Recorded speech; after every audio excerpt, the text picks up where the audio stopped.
Normally आप ये सोचते हो कि प्राइवेट सेक्टर आपके साथ डिस्क्रिमिनेशन करेगा, प्राइवेट सेक्टर ये करेगा कि आप पर्सन विद डिसेबिलिटी हो तो वो आपको नहीं देंगे। मेरे साथ उल्टा हुआ था। गवर्नमेंट जिसमें एक लौता मैंडेट है कि वो सबके साथ फेयर बिहेव करे, सबको equal opportunity they, article 16 article 14 of constitution ये कहता है, पर मेरे साथ गवर्नमेंट में आकर डिस्क्रिमिनेशन हुआ। डॉक्टर पापा ने नहीं बनने दिया था, उन्हें लगा तुम खुद पेशेंट दिखती हो, तुमसे कौन इलाज कराएगा। तो डॉक्टर का तो प्लान 12th से पहले ही ख़त्म हो गया था, 12th में बायो ही नहीं लेने दी, स्कूल चेंज कराया गया मेरा उस चक्कर में। अपने लिए प्लान्स खुद बनाओ, दुनिया तुम्हें रोकेगी, दुनिया कहेगी कि तुम नहीं कर सकते हो, बट कोई और तुम्हें नहीं जानता है, कोई और तुम्हें नहीं जानता है, कोई तुम्हारी पोटेंशियल नहीं जानता है, और कोई और ये जज करने के काबिल नहीं है तुम क्या कर सकते हो और क्या नहीं। तो किसी और को अपने बारे में डिसाइड मत करने दो। नमस्ते, मेरा नाम ईरा सिंघल है। मैं आईएएस में कैसे आई इसकी कहानी थोड़ी लंबी और थोड़ी स्ट्रेंज है। मैंने पहली बार आईएएस बनने का तब सोचा था जब मैं बहुत छोटी थी, 3-4 साल की, नहीं 3-4 तो नहीं, 3rd-4th में थी शायद। एंड हुआ ये कि सिविक्स जो है ना, जब पहली बार इंट्रोड्यूस हुई थी वो 3rd में होती है। मैं यूपी से हूँ, बेसिकली दिल्ली में 25 साल के आसपास हो गए, बट रूट्स तो अभी भी वहीं से हैं। तो हुआ ये कि मेरठ में ना उस टाइम पे काफ़ी कर्फ्यू लगते थे। एंड जब कर्फ्यू लगते थे ना, तब सब लोग ये बोलते थे कि डीएम ने लगाया ये ऑर्डर, एंड डीएम ने बोला है कि लोग इतने बजे से इतने बजे तक ही बाहर निकल सकते हैं, एंड डीएम ने बोला है कि आप ये कर सकते हो। तो मुझे लगता था यार ये तो बड़ा इंटरेस्टिंग सा जॉब है, आप सबको बोल सकते हो कि तुम यहाँ से ये करो और ये करो। एंड रिस्पॉन्सिबिलिटी का बहुत मुझे वो लगा कि एक डीएम की रिस्पॉन्सिबिलिटी कितनी बड़ी होती है, कितना ज़्यादा काम होता है, एंड कितना सब कुछ कंट्रोल करना पड़ता है। तो मुझे बहुत फैसिनेटिंग लगा। But because I move to Delhi में आप इस बारे में कम सोचते हो, दिल्ली में आप इस बारे में वो ख्याल नहीं आता, आप वो भूल जाते हो दुनिया। तो दिल्ली रहती थी मैं जब, तो टिपिकल जो घर में होता है कि भाई एक करियर पाथ चूज़ करना है। आई वेंट एंड डिड, मैंने इंजीनियरिंग करी, एंड उसमें रियलाइज़ हुआ कि शायद इंजीनियरिंग के लिए तो तुम ठीक नहीं हो, तो सोचा कि चलो कुछ और वो करते हैं। देन मैंने एमबीए किया, एंड उसके बाद I worked with Cadbury. And I know सबको, ऑडियंस को चॉकलेट तो पता होगा, बहुत ही अमेजिंग जॉब था। मुझे बहुत नई नई चीज़ें करने को मिली इस कंपनी में। मतलब I had the time of my life, बहुत मज़े आए मुझे। बट मेरी सैलरी बहुत अच्छी थी, जितनी मैं खर्च नहीं कर सकती थी मैं उससे ज़्यादा कमाती थी। बट हुआ ये कि मुझे एक पॉइंट पे रियलाइज़ होने लगा कि मुझे अपनी लाइफ में कुछ ऐसा करना है जिससे लोगों की ज़िंदगी पे फ़र्क पड़े, किसी और को। मैं एक पॉइंट पे 16 से 20 घंटे काम करती थी एक दिन में, और मजाक नहीं है, 16 से 20 घंटे मैं एक्चुअली काम करती थी।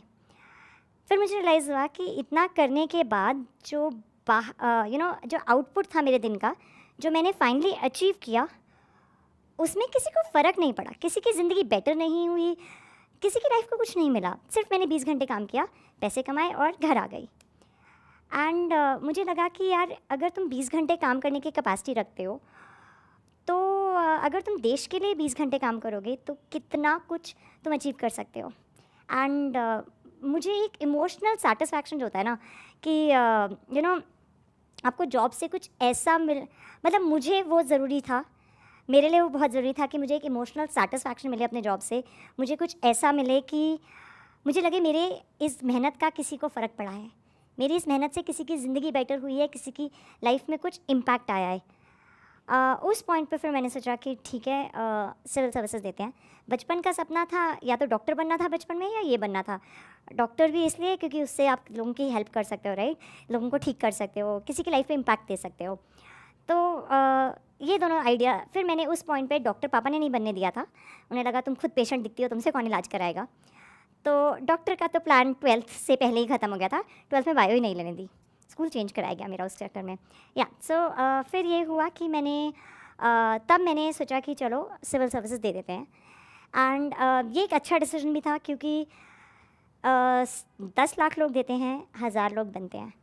तो आप ऐसे ऑप्शन के लिए विदाउट अ बैकअप प्लान नहीं कर सकते। तो मेरा बैकअप प्लान बन गया था, मैंने 2 साल काम कर लिया था, एंड कंपनी मेरे काम से खुश थी। उन्होंने मुझे कहा कि तुम्हें जो चाहिए हम तुम्हें देने को तैयार हैं।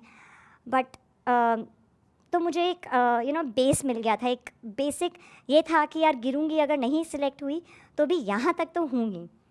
एंड उसलिए फिर मैंने क्विट करके डिसाइड किया कि मैं सिविल्स दूँगी।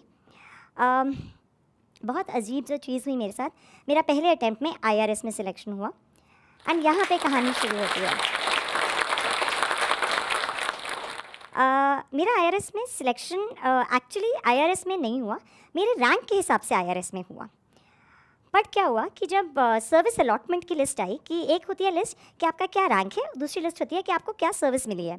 तो जब सर्विस अलॉटमेंट की लिस्ट आई उसमें मेरा नाम नहीं था। अच्छा, मैं तो अपना जॉब छोड़ के इसलिए आई थी कि IAS बनूंगी या IFS बनूंगी, तो नहीं था, मुझे पता था मेरे रैंक के हिसाब से वो तो मुझे नहीं मिलेगा। तो मैंने कहा चलो कोई बात नहीं, मैंने उस बारे में सोचा भी नहीं। बट हुआ क्या, मुझे थोड़े दिनों बाद लोगों के फ़ोन आने लगे जो और PWD कैटेगरी के PH कैंडिडेट्स थे उनके, कि उन्हें भी सर्विस नहीं मिली है। तो एंड मेरे माँ बाप को भी लगा कि बेटा तुम्हें अगर नाम आया है लिस्ट में तो एक बार चेक तो करो हुआ क्या, तुम्हें सर्विस क्यों नहीं अलॉट हुई। मुझे ज़्यादा फ़र्क नहीं पड़ रहा था, पर मैंने कहा चलो चेक करते हैं। तो मैंने पता किया, जाके ऑफिस में इधर उधर चक्कर काटे, तब पता चला कि बहुत ही ओके। सो ये थोड़ा एक्सप्लेन करने में कॉम्प्लिकेटेड है।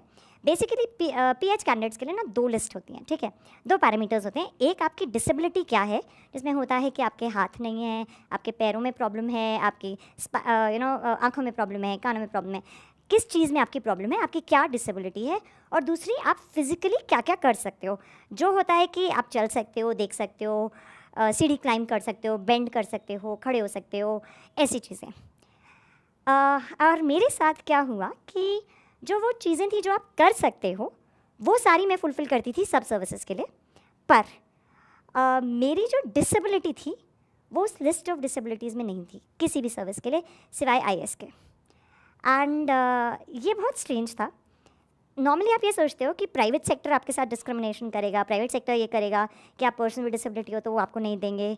मेरे साथ उल्टा हुआ था। गवर्नमेंट जिसमें एक लौता मैंडेट है कि वो सबके साथ फेयर बिहेव करे, सबको equal opportunity they, article 16 article 14 of constitution ये कहता है, पर मेरे साथ गवर्नमेंट में आकर डिस्क्रिमिनेशन हुआ। तो ये बहुत ही स्ट्रेंज था, बहुत शॉकिंग सा था। एंड मुझे समझ नहीं आया कुछ टाइम के लिए कि ऐसे कैसे हो सकता है, ऐसे मतलब इतना इनसेन रूल कैसे हो सकता है कि हम कह रहे हैं आप जॉब कर सकते हो, हम ये भी कह रहे हैं कि आप डिसेबल्ड कैटेगरी में हो, पर क्योंकि हम में से कुछ लोग भूल गए थे कि आप जैसे लोग हो सकते हैं, तो हमने आपको अपनी लिस्ट में नहीं डाला और इसलिए हम आपको जॉब नहीं देंगे। एंड ये मेरे साथ ही नहीं हो रहा था, वो जो मेरे को फ़ोन कर रहे थे लोग, उन सब के साथ भी हो रहा था। एंड एक बात सोचने की ये होती है, हमारे देश में most persons with disability come from poor backgrounds. लोग ज़्यादातर गरीब लोग होते हैं जो डिसेबल्ड होते हैं, बिकॉज बचपन में माँ को सही पोषण नहीं मिला था उनकी जब माँ प्रेग्नेंट थी, या फिर उस बच्चे को सही इलाज नहीं मिला, सही दवाइयाँ नहीं मिली, सही ट्रीटमेंट नहीं मिला, और वो सब गरीबी के कारण होता है। तो गरीब लोगों के साथ और उल्टा ये डिस्क्रिमिनेशन हो रहा था। तो इसलिए मैंने सोचा कि इसको तो एंड इसका कोई लॉजिकली सेंस नहीं है, इसका आप कोई समझदार इंसान इस बारे में सोचे तो ये कैसे आप अलाउ कर सकते हैं, राइट। तो इसलिए मैंने सोचा कि इसके लिए लड़ते हैं इसको। मैंने कैट में केस किया, क्रेजी थिंग, केस चल रहा था, मैंने दोबारा अटैम्प्ट दिया क्योंकि मैं तो IAS IFS बनने आई थी ना, वो तो नहीं मिला था। यहाँ पे मुझे पता था कि मेरा IRS मिल रहा है मुझे by rank list. Second time मैंने जब एग्ज़ाम दिया तो सेम सर्विस, वापस सेम सर्विस। मैंने कहा यार ये तो बहुत ही अजीब सी चीज़ है। ओके ठीक है, तब तक केस चल रहा था, मैं केस लड़ रही थी। बीच में मैंने सोचा कि केस इतना लंबा जा रहा है तो वापस कॉर्पोरेट सेक्टर चले जाते हैं, बिकॉज इंडियन जुडिशरी में तो 25-25 साल भी एक चीज़ चल रही होती है।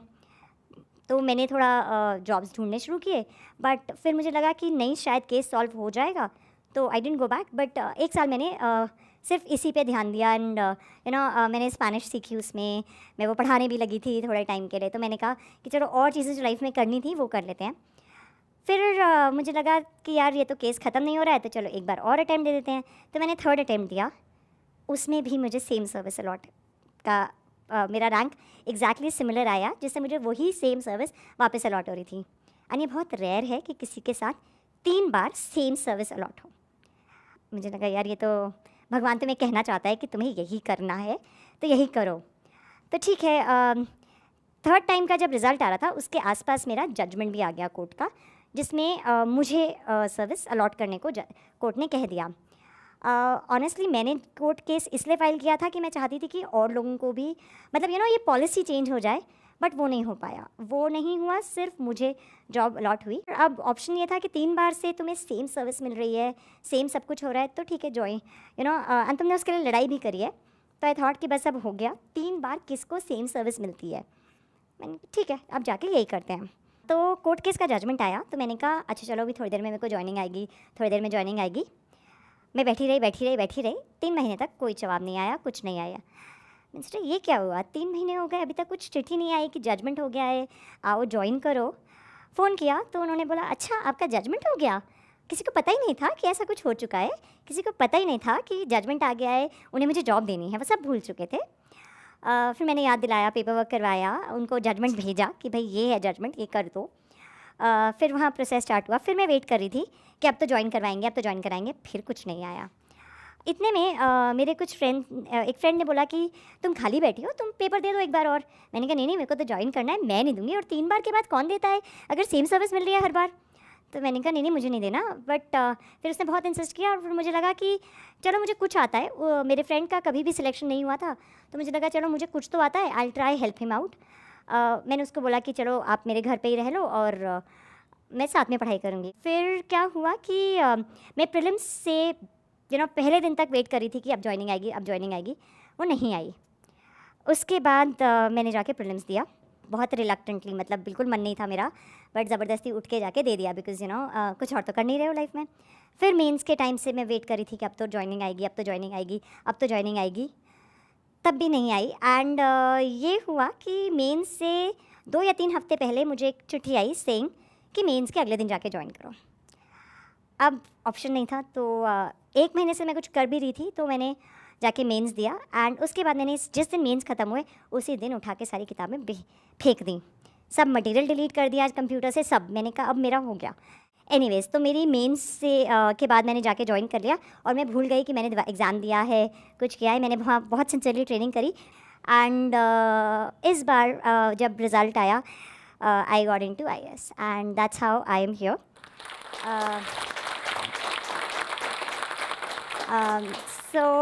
मैं सबको बस एक यही बात बोलना चाहूँगी कि पहले तो अपने लिए प्लान्स खुद बनाओ। दुनिया तुम्हें रोकेगी, दुनिया कहेगी कि तुम नहीं कर सकते हो, बट कोई और तुम्हें नहीं जानता है, कोई और तुम्हें नहीं जानता है, कोई तुम्हारी पोटेंशियल नहीं जानता है, और कोई और ये जज करने के काबिल नहीं है तुम क्या कर सकते हो और क्या नहीं।